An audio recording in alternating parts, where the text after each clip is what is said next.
സുരലോക സുഖം വെടിഞ്ഞു എന്നെ തേടി വന്ന ഇടയൻ. സുരലോക സുഖം വെടിഞ്ഞു എന്നെ തേടി വന്ന ഇടയൻ. തന്റെ ദേഹമെന്ന തിരശീല ചിന്തിതവമോ ഉഷമാർഗം തുറന്നു. തന്റെ ദേഹമെന്ന തിരശീല ചിന്തിത മോക്ഷമാർഗം തുറന്നു. എന്നെ കേൾക്കുന്ന ദൈവമക്കളോട് ഇന്ന് പകലിൽ ഞാനൊരു യാഥാർത്ഥ്യം പറയാം. നിന്നെ കുറിച്ച് ദൈവത്തിനൊരു പദ്ധതിയുണ്ടോ? നിന്നെ കുറിച്ച് ദൈവത്തിനൊരു പ്ലാൻ ഉണ്ടോ? നിന്നെ ആക്കിയിരിക്കുന്ന ഇടത്ത് ദൈവത്തിന് അതിനെ കുറിച്ചൊരു ഉദ്ദേശമുണ്ടോ?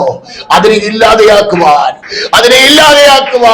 അതിനെ തകർത്ത് കളയുവാൻ ദൈവം നിന്നെ കണ്ടെങ്കിൽ ഒരു ശത്രുവിനോ ഒരു വ്യക്തിക്കോ നിന്നെ ഇല്ലാതെയാക്കുവാൻ കഴിയില്ല. സ്തോത്രം. റോമാലേഖനം 8-ാം അധ്യായത്തിന്റെ 9-ാം വാക്യത്തിലാണ് നമ്മൾ നിന്ന് ചിന്തിക്കുന്നത്. ദൈവത്തിന്റെ ആത്മാവ് നിങ്ങളിൽ വസിക്കുന്നു എന്ന് വരികിൽ ജഡ സ്വഭാവമുള്ളവരല്ല, ആത്മ സ്വഭാവമുള്ളവരത്രേ. ക്രിസ്തുവിന്റെ ആത്മാവില്ലാത്തവൻ അവന് ഉള്ളവനല്ല. അപ്പോൾ ദൈവാത്മാവിന്റെ പ്രവൃത്തിയെ കുറിച്ച് നമ്മൾ ചിന്തിച്ച് സ്തെഫാനോസിന്റെ അടുക്കൽ നമ്മൾ നിൽക്കുക. സ്തെഫാനോസിന്റെ സാക്ഷ്യമാണ് നാം ചിന്തിച്ചുകൊണ്ടിരിക്കുന്നത്. സ്തെഫാനോസ് പറഞ്ഞ അബ്രഹാമിന്റെ സാക്ഷ്യം നമ്മൾ ചിന്തിച്ചു. കഴിഞ്ഞ ചില ദിവസങ്ങളിൽ അത് ചിന്തിപ്പാനിടയായി. അടുത്ത ഭാഗം വരുന്നത് യോസഫിന്റെ സാക്ഷ്യമാണ്. യോസഫിനെ കുറിച്ച് സ്തെഫാനോസ് പറഞ്ഞതാണ്. വായിച്ചോ. അപ്പോസ്തല പ്രവൃത്തി 7-ാം അധ്യായത്തിന്റെ 10-ാം വാക്യം. ദൈവം അവന് കൃപയും ജ്ഞാനവും കൊടുത്തു. ദൈവിക ബന്ധത്തിന് ഉടമയായ സ്തെഫാനോസ്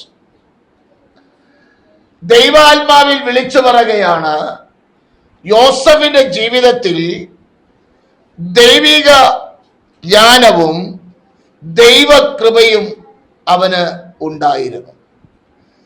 അപ്രകാരം ഉണ്ടായിരുന്നത് കൊണ്ട് അവൻ മറ്റുള്ളവരിൽ നിന്ന് വ്യത്യസ്തനായി വിളങ്ങുവാൻ ഇടയായി. എന്താണ് അപ്രകാരം വിളങ്ങുവാൻ കാരണം? ഒന്നൊന്നായി നമ്മൾ ചിന്തിക്കുമ്പോൾ ഉൽപ്പത്തിയുടെ പുസ്തകം 37-ാം അധ്യായത്തിലേക്ക് നാം അടുത്തു വരണം. അപ്പൻ തങ്ങളെ എല്ലാവരെക്കാളും അവനെ അധികം സ്നേഹിക്കുന്നു എന്ന് അവന്റെ സഹോദരന്മാർ കണ്ടിട്ട് അവനെ പകച്ചു. സമാധാനമായി സംസാരിപ്പാൻ അവർക്ക് കഴിഞ്ഞില്ല. ഒരു കാര്യം മനസ്സിലാക്കണം. നിന്നിൽ ദൈവകൃപയുടെ ജ്വലനമുണ്ടായാൽ, യഥാർത്ഥമായ ദൈവത്തിന് ബന്ധമുള്ള ഒരു വ്യക്തിയായി നീ മാറിയാൽ, മറ്റുള്ളവർ നിനക്ക് എതിരായി തിരിയുവാൻ തുടങ്ങും. സ്തോത്രം. അത് വേറെ ഒന്നും കൊണ്ടല്ല, നിന്നിലുള്ള ദൈവകൃപ അത് കാണുമ്പോൾ മറ്റുള്ളവർക്ക് അസൂയ തുടങ്ങും. സ്തോത്രം. അവിടെ താഴെ വായിക്കുമ്പോൾ 37:6 പറയുന്നു, അവനെ പിന്നെയും അധികം പകച്ചു. 8 പറയുന്നു, പിന്നെയും അധികം ദേഷിച്ചു. 37:11 പറയുന്നു, അവന്റെ സഹോദരന്മാർക്ക് അവനോട് അസൂയ തോന്നി. പടിപടിയായി ഒരു ദിവസം കൊണ്ടല്ല, പല നാളുകളായി ദൈവകൃപയുള്ളവനെ, ദൈവ സാന്നിധ്യമുള്ളവനെ ഇല്ലാതെയാക്കുവാൻ പദ്ധതിയൊരുക്കുന്ന കൂട്ടു സഹോദരന്മാർ.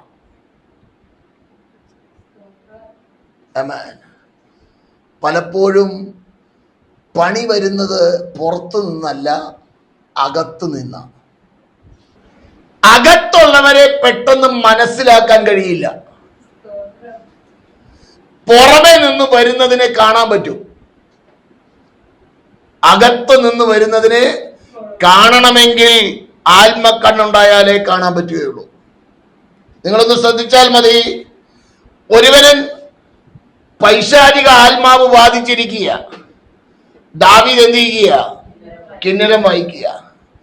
അപ്പം ഇവന്റെ കയ്യിലുള്ള കുന്തം കൊണ്ട് അവനെ കുത്താൻ എന്ത് ചെയ്യുക? സ്തോത്രം.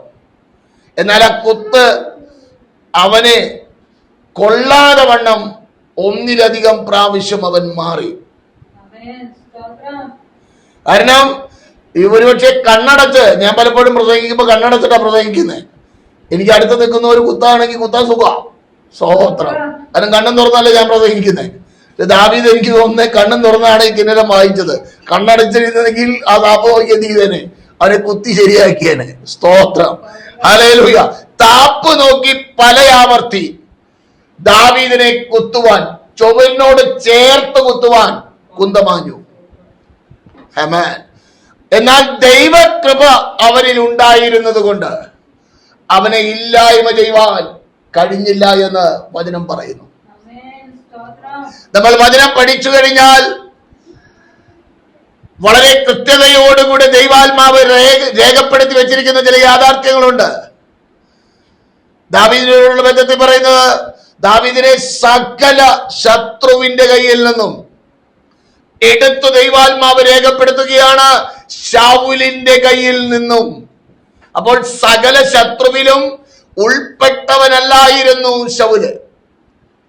എന്താ കാരണം? അവൻ അകത്തുള്ളവനായിരുന്നു, അമ്മായിയപ്പനായിരുന്നു. ഒരു കയ്യില് കുന്തോവാ മരുമനെ കൊല്ലാൻ. സ്തോത്രം, ആമേൻ. ഇന്ന് പകലിനെ കേൾക്കുന്ന ദൈവമൈതലേ, ആരെല്ലാം ദൈവത്തിൽ ആശ്രയിക്കുന്ന ഒരു ദൈവ പൈതലിനെതിരെ ആരെല്ലാം തിരിഞ്ഞാലും ആ ശത്രുവിന്റെ കയ്യിൽ അകപ്പെട്ടു പോകുവാൻ ഇടയാകാതെ വണ്ണോ നിന്നെ സംരക്ഷിക്കുന്ന ഒരു സംരക്ഷണ വലയോ എനിക്കും നിനക്കും ഉണ്ട് എന്ന് ഇന്ന് പകൽ മറക്കരുത് കേട്ടോ. ശത്രു ഒരു പക്ഷേ നിന്നെ ഇല്ലാതെയാക്കുവാൻ, നിന്നെ മുടിച്ചു കളയുവാൻ അവൻ പല അമ്പുകൾ എയ്ത് വിടുമ്പോൾ ആ അമ്പുകളെ തടുക്കുന്ന, ആപത്തിൽ നിന്ന്, അനർത്ഥത്തിൽ നിന്ന് വിടുവിക്കുന്ന ഒരു ദൈവിക സംരക്ഷണ വലയോ എനിക്കും നിനക്കും വേണ്ടി ഉണ്ട് എന്ന് ഇന്ന് പകൽ മറക്കരുത്. ആ സംരക്ഷണ വലയം ലഭിപ്പാൻ കഴിയണമെങ്കിൽ ദൈവിക ബന്ധത്തിന് ഉടമയാകണം. അവസരം എന്ത് ചെയ്യരുത്? അകത്ത് ശത്രുവിന് കയറുവാൻ നാം കൊടുക്കരുത്. അവനത്രേ ആഗ്രഹമുള്ളൂ, വേറെ ഒന്നും അവൻ ആഗ്രഹമില്ല. അവിടെയാണ് നമ്മൾ ജയിക്കേണ്ടത്. ആ തന്ത്രങ്ങളെയാണ് നമ്മൾ അതിജീവിക്കേണ്ടത്. നമ്മുടെ ജീവിതത്തിൽ സന്തോഷം നഷ്ടപ്പെടുത്തുന്ന, ദൈവിക സാന്നിധ്യം നഷ്ടപ്പെടുത്തുന്ന, ദൈവമായുള്ള ബന്ധം നഷ്ടപ്പെടുത്തുന്ന അവസ്ഥകളെ ജയിപ്പാൻ തക്കതായ നിലയിൽ ഒരു ദൈവകൃപയുടെ, ദൈവ സാന്നിധ്യത്തിന്റെ ജ്വലനമുണ്ടാകണമെന്ന് ഇന്ന് പകൽ ദൈവാത്മാവിൽ ഓർപ്പിക്കുകയാ. ഹല്ലേലൂയ. ശത്രുവായവൻ തന്ത്രശാലിയാ. ശത്രുവായവൻ ഹല്ലേലൂയ നിനക്കെതിരെ ഏറ്റുവിടുന്ന അമ്പുകളെ കണ്ടുകൊണ്ട് അതിനെ ജയിപ്പാൻ കഴിയണമെങ്കിൽ ദൈവമായുള്ള ഒരു നല്ല ബന്ധത്തിന് ഉടമയായി മാറട്ടെ. ദൈവമേ, നീ ദൈവിക ബന്ധത്തിന് ഉടമയാണെങ്കിൽ ശത്രു എത്രയും ശക്തമായി അമ്പെയ്യട്ടെ, നിന്നെ തകർക്കുവാൻ കഴിയില്ല കേട്ടോ. നിന്നെ ഇല്ലാതെയാക്കുവാൻ കഴിയില്ല കേട്ടോ. കാരണം മറ്റൊന്നുമല്ല, നിന്റെ മിടുക്കല്ല, എന്നാൽ നിനക്ക് വേണ്ടിയുള്ള ഒരു സംരക്ഷണ വലയമുണ്ട്. ആമേൻ, ഹല്ലേലൂയ. ആ ദൈവമറിയാതെ നിന്നെ തൊടാൻ കഴിയില്ല. ആ ദൈവമറിയാതെ നിന്നെ ഒന്നും ചെയ്യുവാൻ ഒരു ദുഷ്ടശക്തിക്കോ കഴിയില്ലെന്ന് യേശു ക്രിസ്തുവിന്റെ അധികാരമുള്ള നാമത്തില് ഇന്ന് പകൽ ജയം പ്രഖ്യാപിക്കുകയാ. ശത്രുവായ പൈശാചിക ശക്തിയെ, നിന്റെ പദ്ധതികളുടെ, നിന്റെ പ്രവർത്തികളുടെ യേശു ക്രിസ്തുവിന്റെ നാമത്തിൽ ജയം പ്രഖ്യാപിക്കുകയാ. സ്തോത്ര, ഹല്ലേലൂയ. ദൈവത്തിന്റെ പ്രവൃത്തികൾക്കായി ഞാൻ സ്തോത്രം ചെയ്യുന്നു. ഹല്ലേലൂയ. യോസഫിനോടുള്ള ബന്ധത്തിൽ നാം ചിന്തിക്കുമ്പോൾ അവന്റെ അപ്പൻ അവനെ വിളിച്ചിട്ട് പറഞ്ഞു, മോനെ, ജ്യേഷ്ഠ സഹോദരന്മാർ ആടുകളെ മേയ്ക്കുവാൻ പോയിരിക്കുകയാ. നീ അവരുടെ അടുക്കൽ ചെന്ന് ക്ഷേമം അന്വേഷിച്ചിട്ട് വരണമെന്ന് അപ്പൻ അവനോട് പറഞ്ഞു. ഭക്ഷണ സാധനങ്ങളുമായി അവന് യാത്ര തിരിച്ചു. 37:18 ഒന്ന് വായിച്ചേ. അവർ അവനെ ദൂരത്ത് നിന്ന് കണ്ടിട്ട് അവനെ കൊല്ലേണ്ടതിന് അവൻ അടുത്തു വരും മുമ്പേ അവന് വിരോധമായി ദുരാലോചന ചെയ്തു. ദൂരത്ത് നിന്ന് യോസഫിനെ സ്വന്തം സഹോദരന്മാർ കണ്ടു. അടുത്തു വരുന്നതിന് മുൻപ് അവനെ ഇല്ലാതെയാക്കുവാനുള്ള പദ്ധതികൾ സഹോദരന്മാർ ഒരുക്കി. എന്നാൽ ദൈവ വിളിയുള്ള, ദൈവ ശബ്ദം കേട്ട, ദൈവ സാന്നിധ്യം അനുഭവിക്കുന്ന ഒരു ദൈവ പൈതലിനെ ഇല്ലാതെയാക്കുവാൻ കഴിയില്ല എന്ന് യോസഫിന്റെ ചരിത്രം നമ്മോട് വിളിച്ചു പറയുകയാണ്. മനസ്സിലാകുന്നുണ്ടോ? സഹോദരന്മാർ ദൂരത്ത് വെച്ച് ഇവനെ കണ്ടു. Praise the Lord. ഞാൻ ഈ തിരുവചന ഭാഗം വായിച്ച് പല ആവർത്തി കരഞ്ഞിട്ടുള്ളതാ. ഒന്ന് ചിന്തിക്കണം. ഇവൻ കൊണ്ടുവന്നതായ ഭക്ഷണ സാധനങ്ങൾ സഹോദരന്മാർ മേടിച്ചു. അതിരുന്ന് ഞമേന്നും പറഞ്ഞ് എന്ത് ചെയ്യുക? തിന്നുകൊണ്ടിരിക്കുക. ഇവൻ എവിടെ കിടക്കുക? പൊട്ടക്കുഴിയില്. ഒന്നോർത്തേ, അവൻ കൊണ്ടുവന്ന ഭക്ഷണ സാധനങ്ങൾ ഇവർ ശാപ്പിട്ടുകൊണ്ടിരിക്കുക. ഇവൻ എവിടെ കിടക്കുക? സഹോദരൻ കുഴിക്കകത്ത്. സ്തോത്രം. വചനം പറയുന്നത് അവനെ വലിച്ചു കയറ്റി 20 വെള്ളിക്കാശിന് വിറ്റ് കളഞ്ഞു. അവന്റെ സഹോദരന്മാർ പിന്നീട് പറയുന്നുണ്ട്, നമ്മുടെ അനുജൻ നമ്മോട് കരഞ്ഞപേക്ഷിച്ചപ്പോ അവനോട് കരുണ കാണിക്കാഞ്ഞതിന്റെ ആ പണി നമുക്ക് കിട്ടുന്നതെന്ന് പിന്നീട് പറയുന്നത് കാണാൻ കഴിയും. സ്തോത്രം. അത് ആരുടെ മുന്നിൽ നിന്നാ പറയുന്നേ? യോസഫിന്റെ മുന്നിൽ നിന്നാ പറയുന്നേ. ഇവിടെ യോസഫിനെ അവര് തിരിച്ചറിഞ്ഞില്ല. യോസഫ് ആരെ തിരിച്ചറിഞ്ഞു? സഹോദരന്മാരെ തിരിച്ചറിഞ്ഞു. അപ്പോൾ ഇത് കേട്ട് കഴിഞ്ഞപ്പോ അവന്റെ മനസ്സ് തകർന്നു. അവൻ അകത്ത് പോയി കരഞ്ഞ് മുഖം കഴുകി എന്ത് ചെയ്തു? വീണ്ടും സഹോദരന്മാരുടെ അടുത്ത് വരുന്ന ആ വചനഭാഗമൊക്കെ വായിച്ചു കഴിഞ്ഞാൽ കാണാൻ കഴിയും. എന്നെ കേൾക്കുന്ന ദൈവമക്കളോട് ഇന്ന് പകലിൽ ഞാനൊരു യാഥാർത്ഥ്യം പറയാം. നിന്നെ കുറിച്ച് ദൈവത്തിനൊരു പദ്ധതിയുണ്ടോ? നിന്നെ കുറിച്ച് ദൈവത്തിനൊരു പ്ലാൻ ഉണ്ടോ? നിന്നെ ആക്കിയിരിക്കുന്ന ഇടത്ത് ദൈവത്തിന് അതിനെ കുറിച്ചൊരു ഉദ്ദേശമുണ്ടോ? അതിനെ ഇല്ലാതെയാക്കുവാൻ, അതിനെ തകർത്ത് കളയുവാൻ ദൈവം നിന്നെ കണ്ടെങ്കിൽ ഒരു ശത്രുവിനോ ഒരു വ്യക്തിക്കോ നിന്നെ ഇല്ലാതെയാക്കുവാൻ കഴിയില്ല. സ്തോത്രം. ആമേൻ. ഇല്ലാതെയാക്കുവാൻ ശ്രമിച്ചവർ ഇപ്പൊ ആരുടെ മുന്നിൽ വന്ന് കമന്ന് കിടക്കുക? അവൻ ദർശനം കണ്ടതാണ് അവനോട് ഇവർ വിദ്വേഷിപ്പാനുള്ള പ്രധാന കാരണം. പിന്നെ അപ്പനൊരു നീലയങ്കി ഇവന് ഉണ്ടാക്കി കൊടുത്തു. ഇഷ്ടപുത്രനായതുകൊണ്ട് ഒരു നീലയങ്കി ഉണ്ടാക്കി കൊടുത്തു. അവിടെ മുതലാണ് കുറച്ചും കൂടെ പണി തുടങ്ങിയത്. സ്തോത്രം. എന്നാൽ ഒരു യാഥാർത്ഥ്യം മനസ്സിലാക്കണം. യോസഫിന്റെ ചരിത്രം നമ്മൾ വായിക്കുമ്പോൾ അവനോടുള്ള ബന്ധത്തിൽ സഹോദരന്മാർ ഊരിയെടുത്തത് അവന്റെ നീലയങ്കിയാണ്. പൊത്തിഫേറിന്റെ ഭവനത്തിൽ വെച്ച് ആ പെണ്ണും പിള്ള ഊരിയെടുത്തത് അവന്റെ വസ്ത്രമാ. സ്തോത്രം. ആമേൻ. ഇവർ രണ്ടുപേരും ചേട്ടൻപുള്ളികൾ എന്ത് ചെയ്തു? അങ്കിയും കൊണ്ടുപോയി. പൊത്തിഫേറിന്റെ വീട്ടിലെ പെണ്ണുമ്പോൾ എന്ത് ചെയ്തു? തുണിയും കൊണ്ടുപോയി. സ്തോത്രം. ആമേൻ. രണ്ടുപേരും ഓരോന്നും കൊണ്ടുപോയി.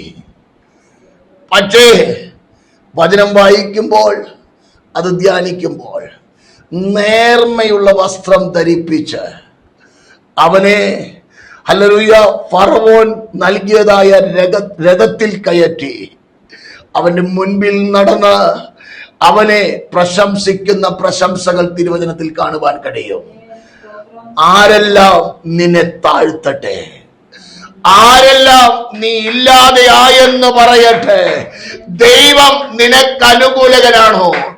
ദൈവം നിന്റെ കൂടെയുണ്ടോ? ദൈവമായുള്ള ബന്ധത്തിന് നീ ഉടമയാണോ? നിന്നെ തകർക്കുവാൻ കഴിയില്ലെന്ന്. സ്തോത്രം. ദൈവാത്മാവിന്റെ സാന്നിധ്യം പ്രയാസങ്ങളെ, പ്രതികൂലങ്ങളെ അതിജീവിപ്പാൻ കഴിയത്തക്ക നിലവാരത്തിൽ നിന്നിൽ ജ്വലനം നടത്തുന്നതാണ്. നീ ആ ബന്ധത്തിൽ നിന്ന് മാറാതിരുന്നാൽ മതി. ആ ദൈവിക ബന്ധത്തിന് നീ എന്താകണം? ഉടമയാകണം. അവിടെ കാപട്യം കാണിക്കരുത്. അവിടെ കാപട്യം കാണിച്ചു കഴിഞ്ഞാൽ ദൈവപ്രവർത്തി വെളിപ്പെടില്ല. ദൈവപ്രവർത്തി വെളിപ്പെടണമെങ്കിൽ നിഷ്കളങ്കതയോടുകൂടെ ദൈവത്തോട് ചേർന്ന് യാത്ര ചെയ്യണം. നാളെ എന്താകുമെന്നുള്ള ചിന്ത, ആ ചിന്ത വേണ്ടെന്നേ. സ്തോത്രം. യോസഫ് ഒരിക്കലും ചിന്തിച്ചതല്ല. ദർശനം അവൻ കണ്ടു, പക്ഷെ ഫറവോന്റെ മുൻപിൽ രണ്ടാമനായി അവൻ നിലകൊള്ളുമെന്ന് ഒരിക്കലും അവൻ ചിന്തിച്ചിട്ടില്ല. പക്ഷെ നിന്റെ ജീവിതത്തിൽ ചില വേദനകൾ വരുന്നത് നിന്നെ ദൈവം ചിലയിടങ്ങളിൽ നിർത്തുവാൻ വേണ്ടിയാ. ദൈവം ആഗ്രഹിക്കുന്നത് പോലെ നീ ആയിത്തീരുവാൻ വേണ്ടിയാ. ഇന്ന് പകലൊന്നും കൂടെ വിളിച്ചു പറയാം, ഈ ദേശത്ത്, ഈ കൂട്ടായ്മയെ സ്വർഗത്തിലെ ദൈവം മാനിക്കുവാൻ സമയമായി. ചിലർ ചേർന്ന് വരുവാൻ സമയമായി. ദൈവത്തിന്റെ പ്രവൃത്തി വെളിപ്പെടുവാൻ സമയമായി. അതിന്റെ വേദനകളാണ് നീ അനുഭവിക്കുന്നത്, അതിന്റെ പ്രയാസങ്ങളാണ് നീ അനുഭവിക്കുന്നത്. ദൈവമേ, നീ തകരില്ല.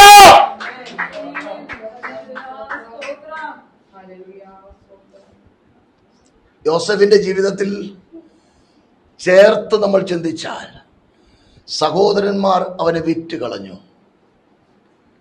പെണ്ണും പിള്ള അപമാന കേസിൽപ്പെടുത്തി അവനെ കാരാഗൃഹത്തിൽ അടച്ചു.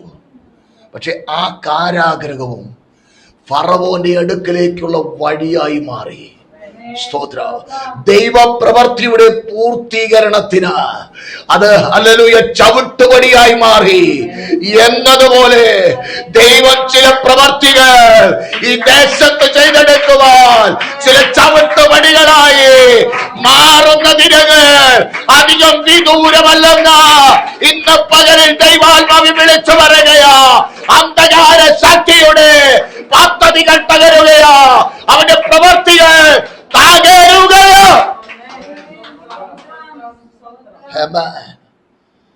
അവനെ ഇല്ലാതെയാക്കുവാൻ പദ്ധതി ഒരുക്കിയ സഹോദരങ്ങൾ ഇപ്പോൾ അവന്റെ മുൻപിൽ നെടുമ്പാട് വീണ് കിടക്കുക. ആ ദേശത്തിന്റെ അധിപനായിട്ട് ആര് നിൽക്കുകയാ? യോസഫ് നിൽക്കുകയാ. അവർ പറയുന്ന വാക്കുകൾ ശ്രദ്ധിക്കണം. യജമാനനേ എന്നും പറഞ്ഞ വീണ് കിടക്കുന്നേ. ഞങ്ങൾ പരമാർത്ഥികളാണെന്നും പറഞ്ഞ വീണ് കിടക്കുന്നേ. അവരുടെ കയ്യിലിരിപ്പ് എന്താണെന്ന് ആർക്കറിയാം? യോസഫിനറിയാം. സ്തോത്ര. അവർ ചെയ്തത് എന്താണെന്ന് ആർക്കറിയാം? യോസഫിനറിയാം. എന്നാൽ അതനുസരിച്ച് അല്പം പണി കൊടുക്കുന്നുണ്ട്. അവൻ പറഞ്ഞു, ഞാൻ ദൈവത്തെ ഭയപ്പെടുന്നു, ഞാൻ ദൈവത്തെ ഭയപ്പെടുന്നു, ഞാൻ ദൈവത്തെ ഭയപ്പെടുന്നു. യോസഫ് തന്നെ തന്നെ വെളിപ്പെടുത്തിയപ്പോൾ അവരെല്ലാവരും ഭ്രമിച്ചുപോയി, കിടുകിട വിറച്ചുപോയി. സ്തോത്ര. ഈ പകലിൽ ഈ ദൈവവചനത്തിന്റെ മുൻപിൽ നമ്മളായിരിക്കുമ്പോൾ നമ്മൾ കർത്താവിനോട് ചേർന്ന് യാത്ര ചെയ്യുന്ന സമയങ്ങളിൽ ദൈവാലോചന കേട്ടിട്ടുള്ളതാണോ? ആണെന്ന് പറയും. എന്നാൽ യോസഫിന് ദർശനം കാണിച്ചു, അവനെ പൊട്ടക്കുഴി ദൈവം കാണിച്ചില്ല. പൊത്തിഫേറിന്റെ ഭവനം കാണിച്ചില്ല, കാരാഗൃഹം കാണിച്ചില്ല. സ്തോത്രം. എന്നാൽ ഈ വഴിയെല്ലാം അവനെ ആ സ്ഥാനത്തേക്ക് എത്തിക്കുവാൻ വേണ്ടിയായിരുന്നു. എവിടേക്ക്? സ്തോത്രം. ഫറവോന്റെ മുന്നിലേക്ക് എത്തുവാനുള്ള വഴിയായിരുന്നു ഈ വേദനകളെല്ലാം. ആമേൻ. ഇന്ന് പകൽ നിന്റെ ജീവിതത്തിൽ വേദനയുണ്ടോ? ഈ കേൾക്കുന്ന വചനം മറന്നു പോകരുത്. നിന്നയും പരിഹാസങ്ങളുമുണ്ടോ? മറക്കരുത്. നാളെ നിനക്ക് വേണ്ടി ഒരുക്കിയിരിക്കുന്ന അനുഗ്രഹത്തിന്റെ സ്തോത്ര, നിനക്ക് വേണ്ടി ദൈവം ഒരുക്കിയ വഴിയുടെ ഹല്ലേലൂയ പ്രാരംഭ പടികളായത്. സ്തോത്ര. ഹല്ലേലൂയ. വചനം ഇങ്ങനെ പറയുന്നുണ്ട്, ദൈവം തനിക്ക് തന്നെ ഹല്ലേലൂയ ഭക്തർക്ക് വേണ്ടി ഒരുക്കിയിരിക്കുന്നതാ കണ്ണ് കണ്ടിട്ടില്ല, ചെവി കേട്ടിട്ടില്ല, ഒരു മനുഷ്യന്റെ ഹൃദയത്തിൽ തോന്നിയിട്ടില്ല. അതിന്റെ യഥാർത്ഥ പൂർണ്ണത നിത്യതയിൽ ചെല്ലുമ്പോഴാണ്. എന്നാൽ ഭാഗികമായി ഇവിടെയും നിന്റെ ജീവിതത്തിൽ ദൈവം നന്മകൾ നൽകും, അനുഗ്രഹങ്ങൾ നൽകും.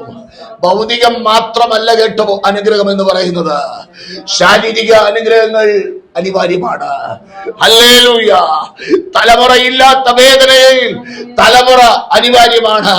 അത് ദൈവത്തിന്റെ ദാനമാണ്. ആമേൻ.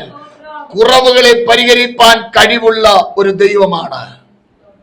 ആമേൻ. ഇല്ലാത്ത ഒന്നിനെ ഉള്ളതിനെ പോലെ വിളിച്ചു വരുത്തുവാൻ കഴിവുള്ള ദൈവമാണ്. പക്ഷെ നിന്റെ വിശ്വാസം എവിടം വരെയുണ്ട്? നിന്റെ ആശ്രയം എവിടം വരെയുണ്ട്? Praise the Lord. എവിടം വരെയാണ് നിന്റെ പരിമിതി? നിന്റെ പരിധി എവിടം വരെയാണ്? അത് ഇന്ന് പകലിൽ ഒന്ന് ചിന്തിപ്പാൻ ഇടയാകട്ടെ. നാം സേവിക്കുന്ന ദൈവം പരിധിക്കപ്പുറം പ്രവർത്തിപ്പാൻ കഴിവുള്ളവനാണ്. ആ ദൈവകരങ്ങളിലേക്ക് ഇന്ന് പകൽ നമ്മെ ഏൽപ്പിച്ചു കൊടുക്കാം. ഞാൻ എൻ്റെ വാക്കുകൾ ഇവിടെ നിർത്തുകയാണ്. കരുണയുള്ള ദൈവമേ, സ്വർഗീയ പിതാവേ, അനുഗ്രഹീത സമയത്തിനായി സ്തോത്രം. ഞങ്ങളെ കേൾപ്പിച്ച മാറ്റമില്ലാത്ത വചനത്തിനായി സ്തോത്രം ചെയ്യുന്നു. വചനത്തിന്റെ ശക്തിയും മഹത്വവും അവിടുന്ന് വെളിപ്പെടുത്തണം. ഇത് ഞങ്ങളുടെ ജീവിതത്തിൽ അനുഗ്രഹമാക്കി തീർക്കുന്ന കൃപയ്ക്കായി സ്തോത്രം ചെയ്യുകയാ. ശത്രുവിന്റെ പദ്ധതികളെ തകർത്തുകൊണ്ട് ചില വഴികൾ തുറന്നു നൽകുന്ന ദൈവിക പ്രവർത്തികൾക്കായി സ്തോത്രം നൽകണേ. ദൈവമഹത്വം കാണുവാൻ കൃപ നൽകും. കരങ്ങളിൽ ഏൽപ്പിക്കുന്നു ക്രിസ്തുയേശുവിൻ നാമത്തിൽ തന്നെ. ആമേൻ, ആമേൻ, ആമേൻ.